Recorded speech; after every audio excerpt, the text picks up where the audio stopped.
If you're thinking about going into herd owning share milking, what are the main things you need to have in place before approaching the bank?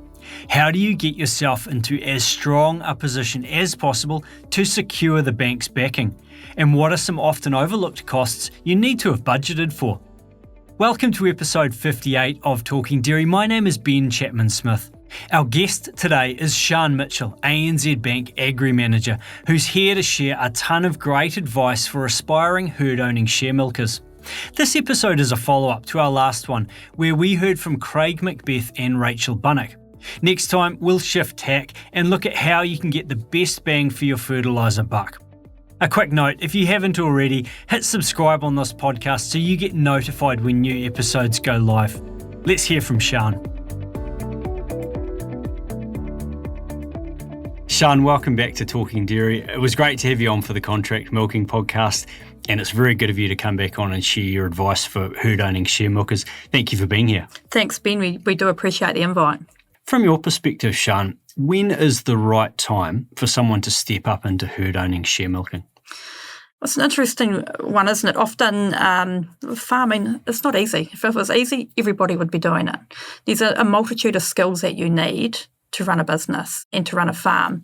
So often it's moving up through your roles with on farm, learning those skills as you go around cows and grass, often then getting into contract milking or variable order share milking or some form of running your own business to learn some of the business management side that you need to know, learning about things like GST, like running a set of financial accounts, like running a budget. Managing staff is another one as well, as these are all skill sets that you kind of build on as you go. So is there a right time? It will be different for everybody. The key one often to get into share milking is you do need to have cash behind you or equity. So often that means you have worked through a series of roles where you have been able to put some savings together or have some other financial support to be able to put some equity or cash into your first share milking position. I'm interested in knowing some of those skill sets, particularly around financial management. Do you ever recommend, or would you recommend now, that farmers actually go and upskill in those before they go into share milking, and how? Yeah, it's an interesting one. I would suggest some of it is you learn as you go as well. So you can go to all the courses in the world, but until you actually need that information, it's not as easy. It doesn't necessarily stick with you. So there are a lot of other industry and organisations out there, Primary ITO, DairyNZ, a lot of your private firms or other firms out there. AgriOne's Development Trust is another one. They put a lot of support in this area as well, and often free or a little charge, and a lot of benefit to businesses. So I suppose be like a sponge and soak up as much as you can. Some of it you will retain straight away. Some of it you will settle in and I suppose make more sense as you go and run your own business, but also using your professionals. So we'll talk a little bit later on around accountants and the likes as well, but we're not all experts in everything. So if you don't have the skill set, do seek out and get the right skill set to help you in your business. Sian, what are some key things that a herd-owning share milker needs to think about compared to contract milking? Talking to one or two of our share milkers that have just purchased their first herds after 1st of June, and you do see they kind of step up a bit because suddenly these are your cows, they're your babies, it is your business and it's reliant on you. There's nobody else to fall back on. And so sometimes they can be a little bit of possum caught in the headlights, so the eyes are wide open because it is a step up. But again, it's having the right support network and that around you, having those people, those mentors and people to bounce off ideas, to share when you've got a problem. Don't keep it to yourself, do actually ask other people. So the way I think about it is when you're taking on your first share milking job, first herd owning share milking job, probably for most of the people, this would be the highest debt levels they've ever had. It's equivalent to buying your first house, but with probably a whole lot more risk associated with it. You are dealing with climate, and we've seen that over the last 6 months enough to be challenging. So you're dealing with climate, you're dealing with payout changes, with impacts to your income, impacts to your production. We've seen interest rate moves, which start to have quite an impact when you've got high debt levels. There can be a bit more pressure on people, so it's making sure that actually you do have that right advice around you and right support, and get out and share those concerns or share those issues that are going on. Yeah, good one. What's the order that you do the following? Find a share milking job, get the loan approved, visit a lawyer to create a business structure, and visit an accountant for advice? It's a bit of a combination. And I suppose for those that are working through into purchasing their first herd or looking towards it or taking on their first 50-50 share milking role, you'll be talking to system all at various times. Often you'll need to talk to your bank to get a bit of an idea, well, what actually is my borrowing ability? And your bank manager might be able to help you there, or your accountant might be able to help you as well. But, it's no point looking at a 400 cow share milking job when actually for you a 250 cow share milking job is more financially viable. So first step I would say would be talking to either your accountant or your bank manager around, hey, what could we look to do with the money that we've got? And sometimes we have conversations with people going, look, you've built up a good level of savings, but it might not just be for you yet. You might just need another step up, or can you look for other support of that in there? So it might be another year or so down the track, but this is what you can do to get there.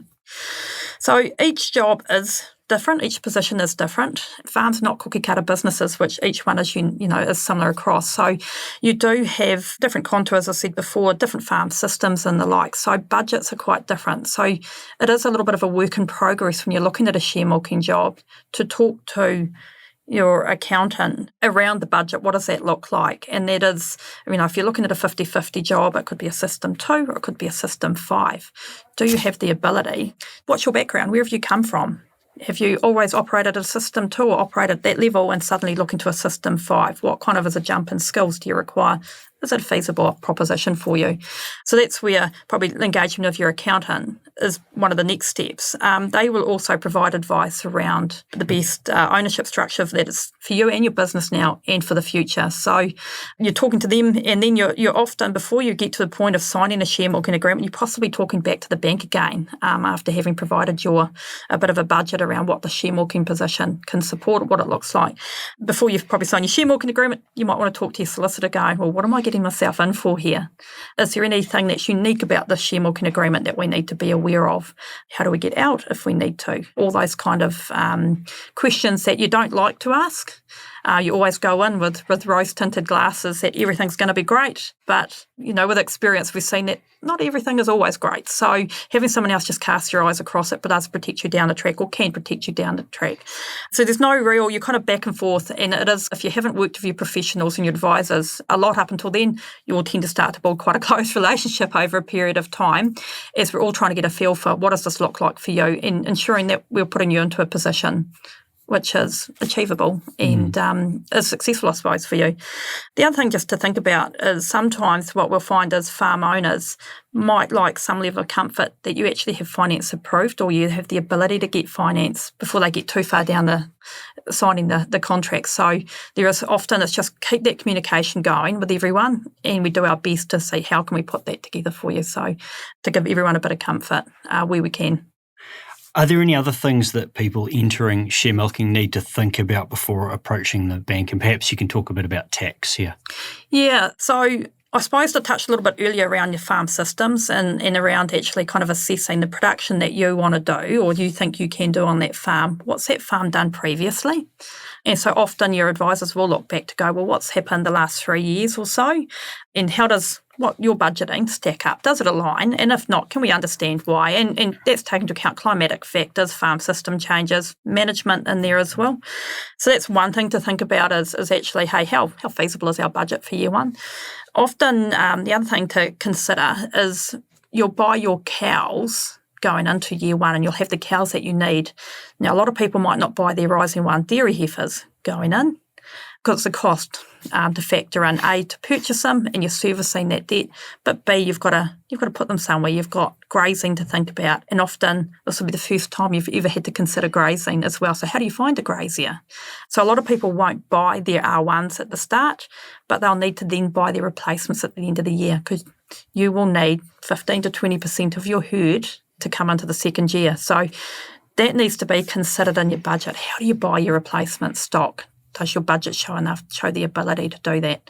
And if it doesn't, and often is the case, you'll need to talk to your bank again. So it's actually been open and clear about that up front. It's around everyone knows what they're getting into, I suppose. So yeah, how are you going to purchase your replacements at the end of the financial year? The other thing as well is coming into 50-50 is tax. And if you've operated a contract milking or variable order business prior, you'll have it and you'll know the concept of tax, but it goes up a gear. And suddenly, depending on the size of your business, you might not pay a lot of tax in that first year, but going into that second year, you'll need to be aware of your provisional tax payments for that second year, but also for your terminal from the year prior. So it's just having some keeping a regular conversation with your accountant around, what is my tax position? What do I need to be aware of? And factoring that into your year 2 budget. And having a bit of a feel for that again.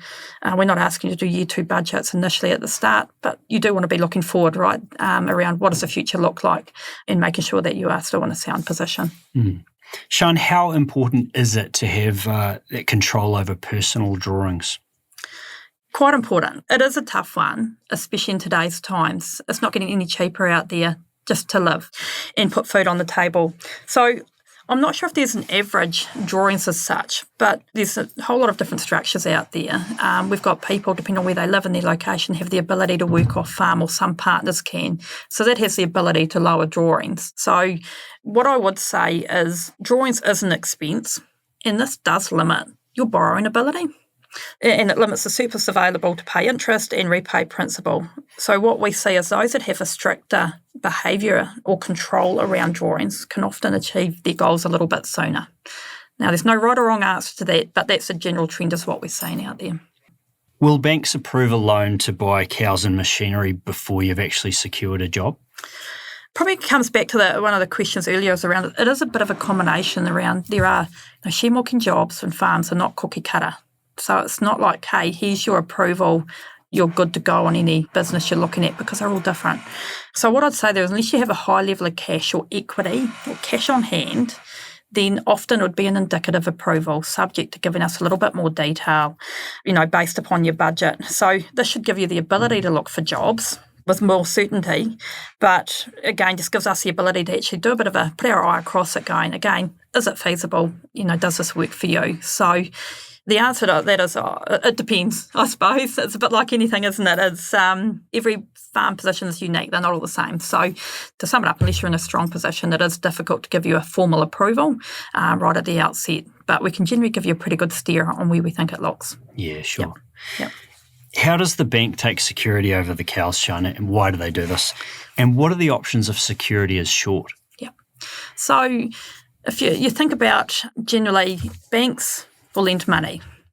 And if you think about buying your first house, generally the bank will take security over the house. If you don't make your loan repayments, we can recoup our costs, I suppose, or our lending.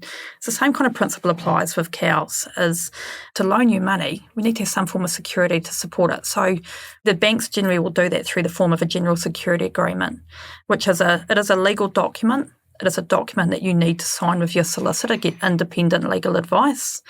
And that then, it gives us the ability to lend against your cows, is that if for some reason you do not make your loan repayments, and this is generally quite a way down the track, so we don't tend to try and take recourse on stock quickly, but it gives us the ability to go back and actually access those animals should we need to recoup our loan. That's our last resort. That's why we spend the time at the start looking at your budget, looking at the cash flow around, is this feasible? Is it viable? Are we setting you up to succeed?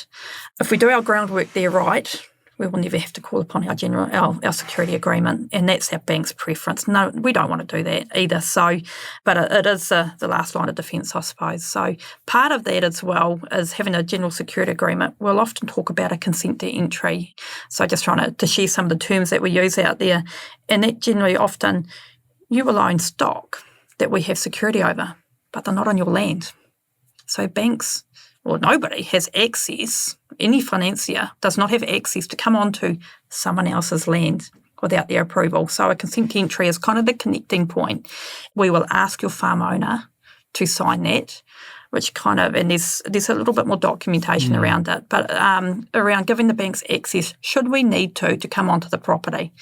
Again, in my many years' experience at a bank, this is something that we don't use very often at all. It's our absolute last resort, but we do need to ensure that our paperwork is correct, I suppose. So yeah, makes sense. Yep. So you also mentioned around what happens if security is short and we can't quite push outside of our security parameters, or you might be just pushing them a little bit too far for our comfort levels. You can look at something like a guarantee from a stronger family group or from another family member. It could be that you have a house somewhere that we could link it to. So we do use those. Again, that is another legal document that you need to go and get legal advice, independent advice from your solicitor. And if you're taking a guarantee from a family member or they're supporting you, they will need to get independent legal advice. So it's an option. It's probably not our preference. It is an option to help support get people into positions, but we also want to know, what are we going back to? So if it does all go belly up and we've got to go back and call upon our guarantee, we don't want to be kicking mum out of her house. So if the guarantee is only supported by mum's house in town, it's not likely that we're going to want to go down that track. The last thing we want to do is go, sorry, mum, we want your house. It's not a position that any bank, I would imagine, wants to be in. So generally it's an option, but it's not always the answer. Another one we will often see is if you've got family members who might be in a position to support, but they don't want to do it by way of a guarantee, they might do it by way of a loan. So I'll give you a loan. Gifting, not so much, because once it's gifted, that money is effectively gone, but it could be another loan in the background, which helps shore up some of your security there. So probably one thing I didn't mention before around the guarantees was we will often limit that to an amount. There's two types of guarantees, all obligations, which we will take mum's kitchen sink and everything, bit of an over-exaggeration, but it kind of covers a lot more, or we'll limit it to a certain amount, which just kind of protects anybody else supporting you as well. So, yeah. You mentioned GST earlier, but can you talk about how the loan works when you're buying a herd of cows? Yeah, definitely. So if you've operated a contract milking business or the likes or self-employed prior, you'll have an understanding around GST. Cows are no different, except the check's just a bit bigger. So often you're talking about your purchase price of cows, and so you're paying your 15% GST. So on a $2,000 cow, that's $300 of GST. Now that's quite a lot of money when you're first starting out to find, especially when you multiply it across 200, 300 or 400 cows. So what we'll tend to do is you do need to pay that GST and then you'll claim it back. Now most people would be set up on a 2-monthly GST return. And if you're not, we'd tend to suggest go and talk to your accountant and ensure you are. And then what that means is you'll need to pay your GST before you get that GST back.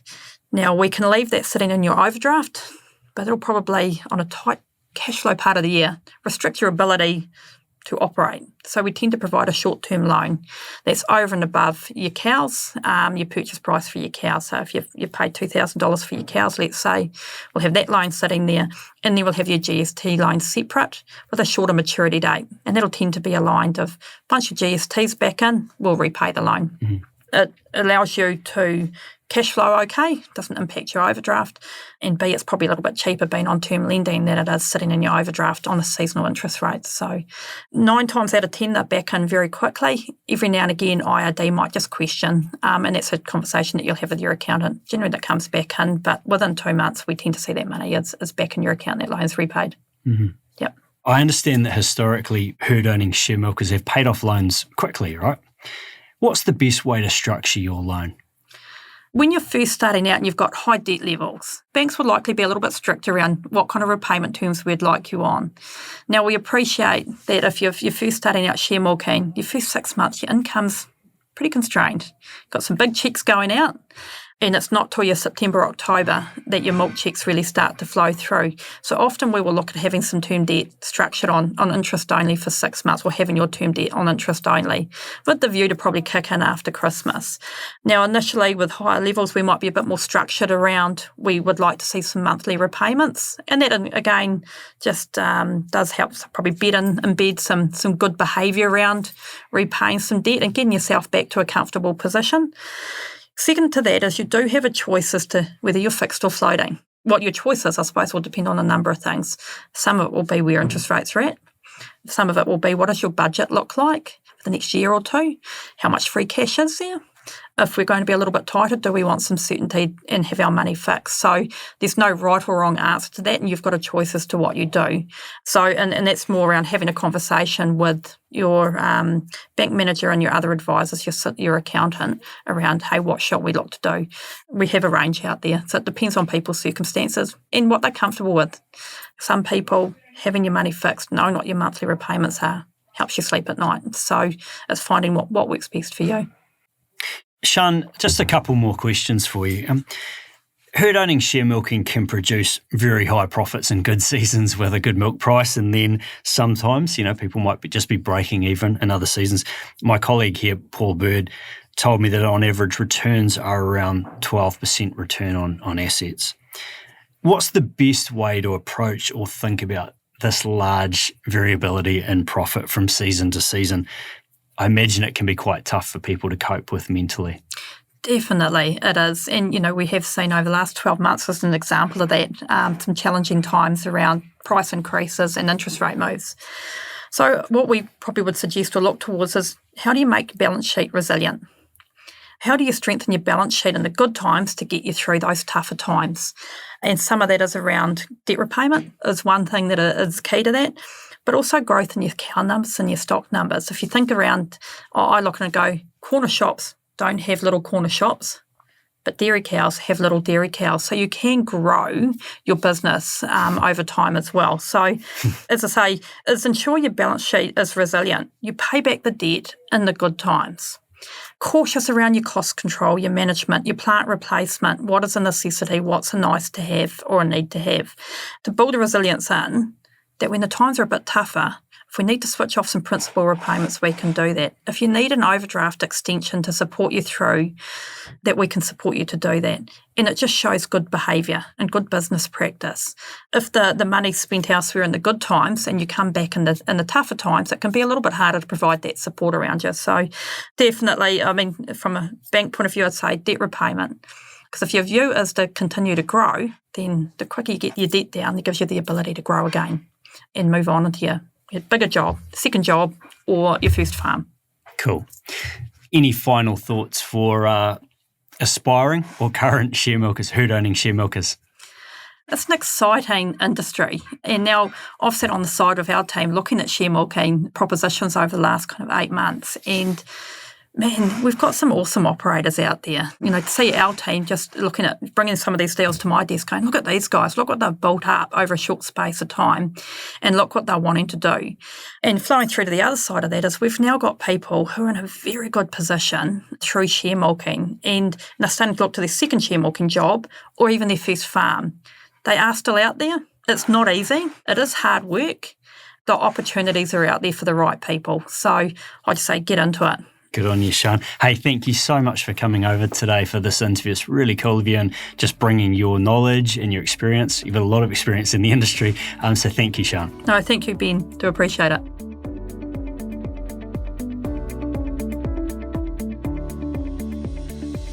Thanks for tuning into today's episode, and I just want to say a quick thank you to all of you who listen and subscribe to this podcast, both here in New Zealand and overseas. At DairyNZ, we're really grateful for your support, your feedback, and your new ideas for podcasts. And on that note, please don't be shy to drop me a line if you have any fresh ideas at talkingdairy@dairynz.co.nz. Also, check out the show notes for some really useful links for those of you already share milking or considering it. The links include comprehensive information on share milking from DairyNZ, fed farmers fit for purpose contracts and agreements, and some excellent courses run by Dairy Training Limited. Catch you next time.